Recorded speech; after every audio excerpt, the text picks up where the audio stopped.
Hi from my backyard, everybody. It is gorgeous today, and so I just wanted to bring you outside to do our activities today. It's such a great day for this, and even if you don't get to it today, try it another day this week. We've got lots of time. So I'm going to get started with our first activity. Some real simple supplies for today. You're going to need a water bottle. In addition to a water bottle, scissors. So kiddos, if your parents prefer for them to help you with this, that might be a good idea. It's a quick little snip, parents. And then you're gonna need a washcloth, a rubber band, some dish soap, and a bowl. So I already have prepped it, but I'm just gonna walk you through the steps. It's so easy. So the water bottle, you can take this cap. I hate to throw away these caps because I feel like we could maybe use these for a craft later. So if you think about it, maybe save that bottle top. And you're gonna just cut off that bottom part of the water bottle. So about that much, not a lot. And then you're going to take a washcloth, or if you don't have a washcloth, we always happen to have like the random sock that gets lost in the dryer. So you can use that, whatever you want, but cover this up with fabric and you're just gonna rubber band it. So basically it's gonna look kind of like this, if you can see that. So it's covered up, rubber banded. And then you're gonna squirt a good amount of dish soap into the bowl. I just went for, I don't know, 3 seconds. And then I filled it with water. So I have kind of this soapy water concoction. And you dip this in here. And then are you ready for this? This is so much fun. We're gonna make like a bubble snake. Sorry, I'm totally putting my finger right where the camera is. Sorry about that. Okay, here we go. So it's going to be a bubble snake. Are you ready for this? I can't wait.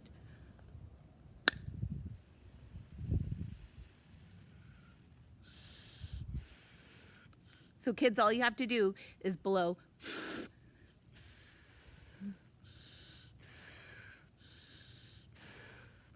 And it will keep making this. I've actually had this sitting in the bowl for quite a long time.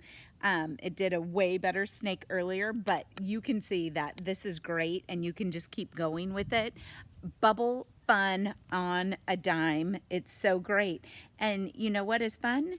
We took that water bottle, that broken water bottle, and we turned it upside down. We gave it new life, just like Jesus does with us.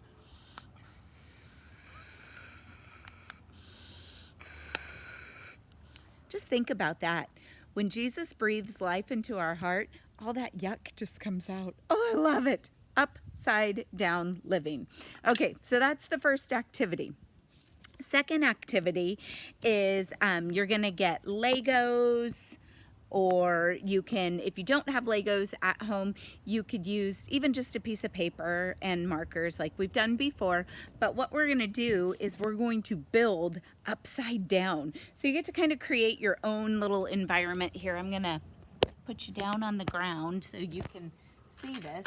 But I just have some tape here, and I'm gonna tape a Lego base to my table. And then I'm gonna build, and it's just gonna be awesome. So here we go. Here's one piece of tape. This is the Lego board I was talking about, so it gives me like a good flat surface to start building. Okay, that is not gonna stick good without a second piece, so, okay. We'll fix that in a second. Here we go. Tape piece number 2. And I'm gonna bring this down with me. That's what I'm gonna use to build with. This is so much fun to be outside, getting some sun, loving that. Okay. So I'm taping that base up here. I don't know, Miss Stacy is not the greatest taper. I think this is usually where Mr. Mark would help me make this happen. But he's inside working, so we'll let him do that. Okay. So now that our board is taped,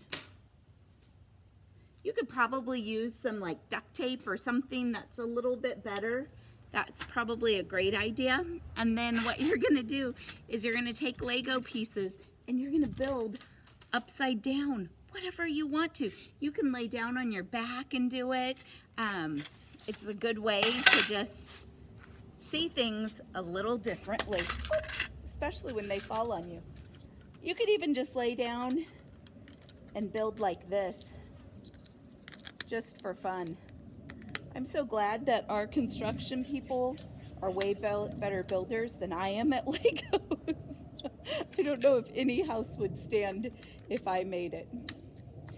But you get the picture. You can build from a whole different angle and get a great view. So this is upside down living and I love it. So the last activity I'm gonna drag you over here for, what you need for this is a book or a picture or I don't know, anything that kind of motivates you.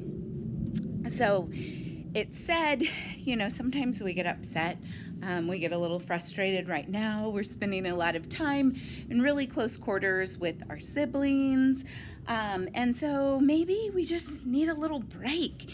And so something that's really, really, really good for you is to actually turn upside down, like the blood flow, it just changes and it helps things. And so if you can sit down on like a chair or something and just put your like legs above your heart. So I'm gonna do it this way just for visual purposes. Here we go. But my legs are up, so I'm upside down. You can't tell but there's my feet. So I'm upside down and I can read like this. I could read a whole book like this. So I just brought out, I'm not gonna read a whole book, but I brought out Jesus Wants All of Me, and it's so good. You really wanna get the blood going. Oh, I don't know if I can read. My glasses are kind of sliding, that's okay. All right, so you just upside down read for a little bit. It's so good. This says, do it now. Am I mad at my friend? Jesus says, forgive. But I was right and she was wrong. It doesn't matter, Jesus says, forgive her. He says, make it right. He says, do it now. And I love that. Upside down living.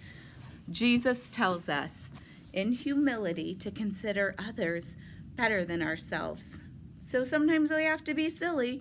We have to turn upside down our whole way of thinking. But isn't it great when we choose to love somebody more than ourselves? Enjoy these activities. I hope they help you to lead a more humble life.